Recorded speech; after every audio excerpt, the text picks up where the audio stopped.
Vous allez bien, Cassandra? Ça va et vous? Bon, vous avez la pêche? Ouais, stressée. Ce moment, vous le préparez avec notre équipe depuis très longtemps. Oui. Qui est la journaliste qui s'occupe de vous? Sandrine. Sandrine, on embrasse. Super. Sandrine qui nous accompagne depuis quelques semaines pour, 2 semaines. Pour cette histoire importante pour vous. Vous allez voir votre père pour la première fois. Ouais. Il va vous voir pour la première fois. Aussi. Lui, il sait déjà à quoi je ressemble, mais moi, je sais pas. Ouais. Vous l'avez vu à quel âge? Il vous a vu à quel âge? Jusqu'à mes 1 an. Jusqu'au 1 an, mais on va le découvrir. On va raconter l'histoire qui est un petit peu compliquée. Ouais. On va découvrir que vous avez été en contact il y a quelques temps de ça, et puis plus rien à nouveau depuis quelques mois. Donc vous voulez ce soir un petit peu forcer le destin et enfin mettre non seulement un visage, mais une présence sur ce nom de Patrick, celui de votre père. Donc l'histoire de Cassandra et de ce père absent depuis qu'elle a 1 an. On la regarde tout de suite. 1er août 1987, maternité de Pont-à-Mousson. Cassandra ouvre les yeux sur le monde, accueillie par un papa et une maman impatients depuis 9 mois de la tenir dans leurs bras. L'amour d'un père et d'une mère est immuable pour leur petit trésor. Mais entre eux, l'avenir ne rime plus avec toujours. Ils décident de se séparer alors que Cassandra n'est encore qu'un bébé. Cassandra grandira avec maman. Patrick, chauffeur routier, reprend la route et trace un tout autre chemin. Il essaiera à plusieurs reprises de la revoir, mais obstacle après obstacle, ses tentatives resteront vaines. Anniversaire, Noël, étape de la vie, Cassandra ne verra plus son papa.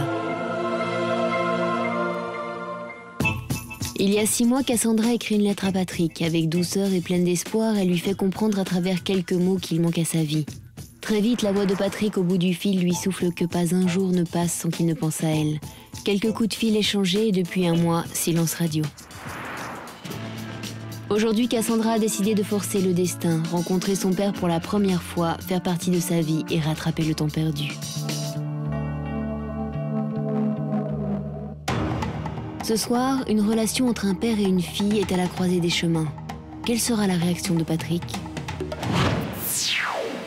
On l'a vu, votre papa et votre maman se sont séparés, comme ça arrive de temps en temps, et puis les histoires d'adultes, les histoires de la vie ont fait que votre père n'a pas eu l'occasion de vous revoir. Est-ce que c'est un père qui vous a manqué, ou est-ce que c'est un père... Énormément. Ou est-ce que c'est un père qui a connu une substitution, si j'ose dire, avec un nouvel homme dans la vie de votre maman, et que pendant quelques temps, notamment la petite enfance, vous ne vous êtes pas trop posé de questions? En fait, pendant la petite enfance, non, parce que mes grands-parents ont été avec moi jusqu'à l'âge de 6 ans. Donc mon grand-père, il a beaucoup couvert le rôle, c'était pour moi un papa. Et à l'âge de 6 ans, donc, ma mère a rencontré quelqu'un, donc mon beau-père, avec qui ça allait plutôt bien au début. Bon, après, ça allait plus trop bien, et c'est là que j'ai commencé à ressortir vraiment le manque d'un papa.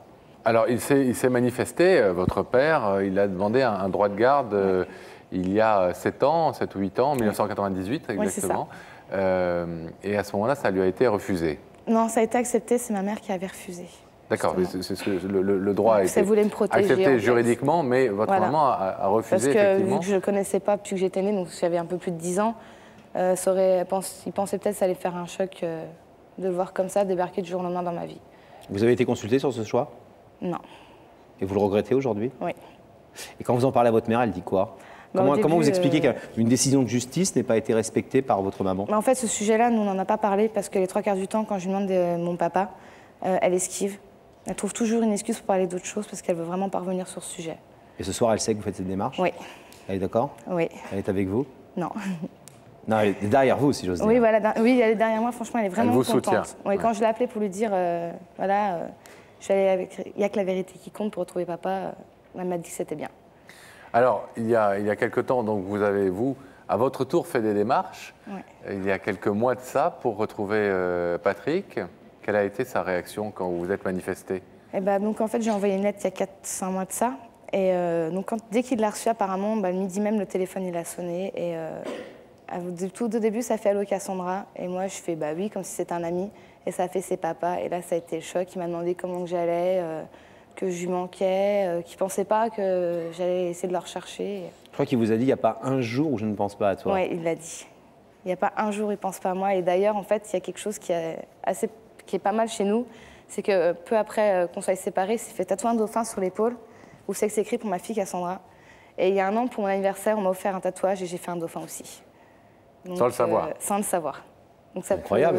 Alors, il a refait sa vie, votre papa. Il a 3 autres enfants, je crois. Il s'est marié une fois, il a eu 2 garçons.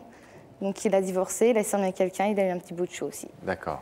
Alors, ce qui s'est passé, c'est que vous avez donc communiqué un petit peu par téléphone et par courrier. Et puis là, depuis un mois, donc, pas de nouvelles. Non. De sa part ou de la vôtre? De la sienne. Pourquoi? Déjà, apparemment, le bébé aurait cassé le téléphone à la maison. Donc, peu mal. Et je crois qu'il y a un déménagement en cours. Donc, est-ce que c'est ça qui fait qu'il met autant de temps à donner une nouvelle? Je ne sais pas. Mais je veux dire, pour moi, le téléphone, c'est bien, mais c'est pas assez.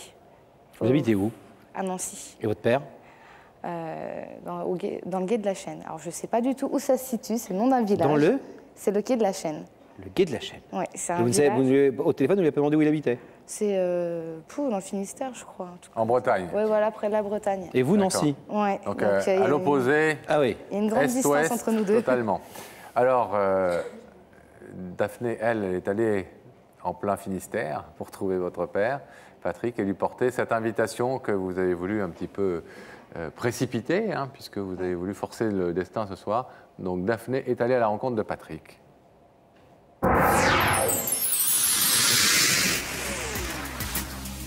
Cassandra, vous voyez cette grande route? Vous n'en voyez pas le bout, n'est-ce pas? Et pourtant, vous savez qu'elle a une fin. Eh bien, cette route, elle pourrait résumer votre relation avec votre père, un long voyage et au bout, une issue tant attendue. Aujourd'hui, Cassandra, grâce à cette invitation, vous allez enfin pouvoir arriver à destination. Ce père que vous n'avez vu qu'en photo va, je l'espère, venir faire escale sur notre plateau. Alors, en route pour retrouver Patrick. Ça y est, je suis arrivée et c'est justement dans son camion que j'ai rendez-vous.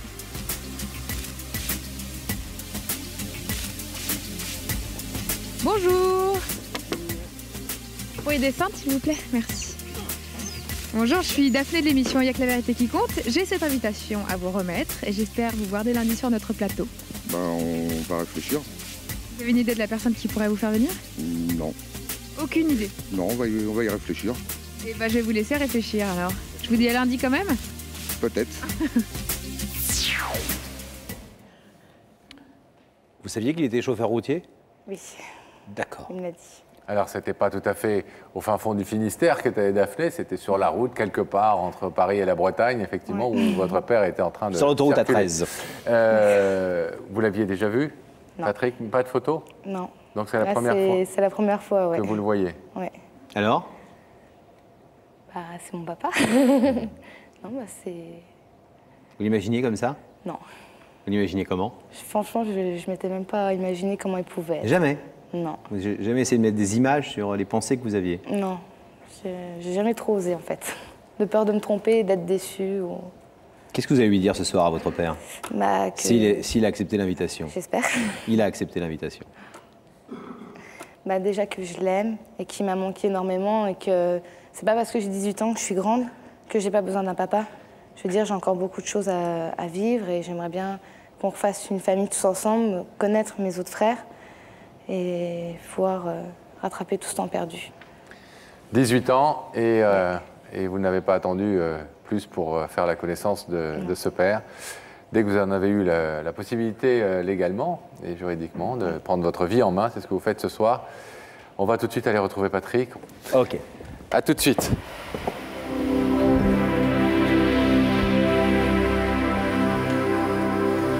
On va attendre que le rideau se referme et on va ouvrir la loge. Merci Gilles Amado.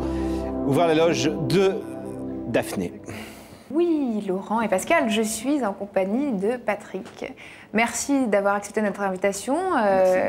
Vous êtes venu comment alors sur le plateau? Vous avez pris votre gros camion ou vous êtes venu tout simplement En voiture. En voiture.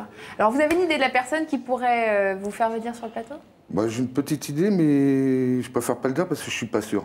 Patrick, je vais vous proposer de rejoindre Pascal et Laurent et donc de suivre ça, mais la vérité est au bout du couloir. D'accord, merci.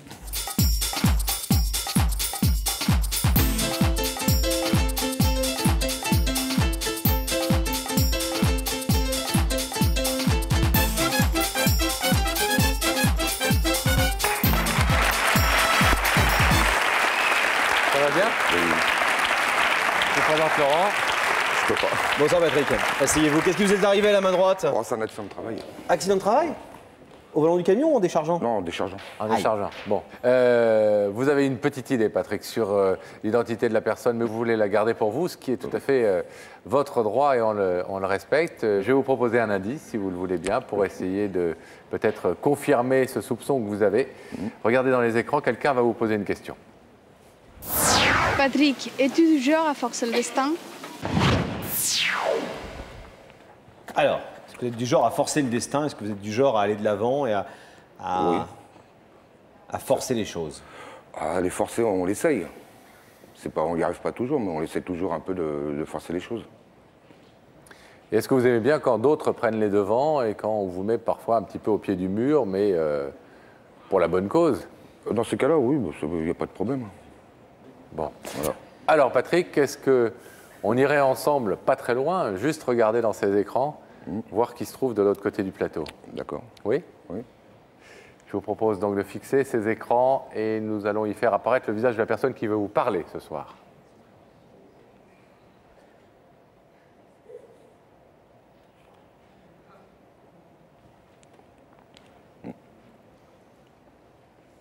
C'est ma fille.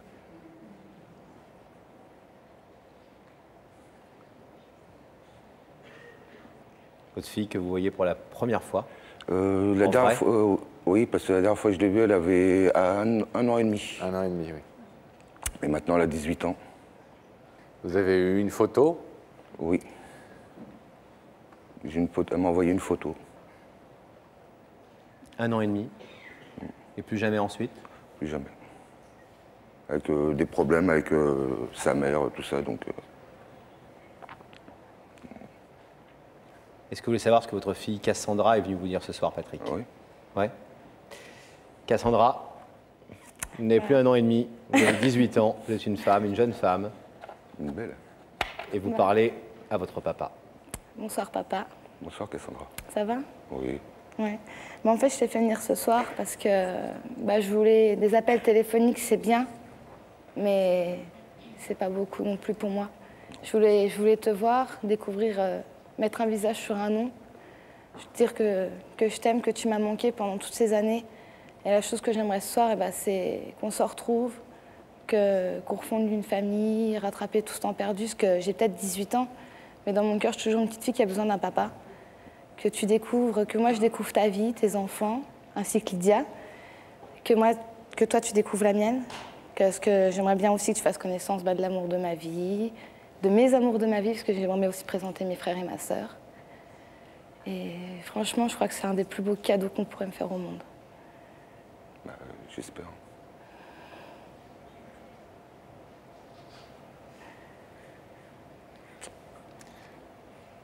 Ému? Beaucoup. Cassandra a fait la démarche il y a quelques mois de prendre contact avec vous. C'est quelque chose que vous attendiez depuis longtemps? Oui, depuis longtemps. Pareil, vous l'avez dit, il n'y a pas un jour sans que je pense à toi. Pratiquement tous les jours, je pense à ma fille, je pense à mes garçons, je pense aussi à ma femme, parce que le métier qu'on fait, c'est un métier à risque. Donc on sait quand on part, mais on ne sait jamais si on peut revenir. Donc tous les jours, j'ai pensé pour ma famille. Et pour cette fille, cette petite fille que vous n'avez pas vue depuis 17 ans.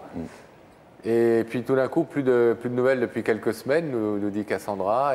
Et Cassandra a voulu forcer un petit peu le destin, précipiter un peu les choses comme ce son soir. père. Elle est comme son père. Patrick, je vais vous demander de vous lever, s'il vous plaît, face au rideau. Il y a de l'autre côté de ce rideau une jeune femme qui a été une toute petite fille et que vous n'avez pas vue depuis 17 ans. C'est une fille, votre fille. C'est ma fille. Est-ce que vous voulez enfin ce soir pouvoir la retrouver et la prendre dans vos bras? Oui. On ouvre le rideau? Oui.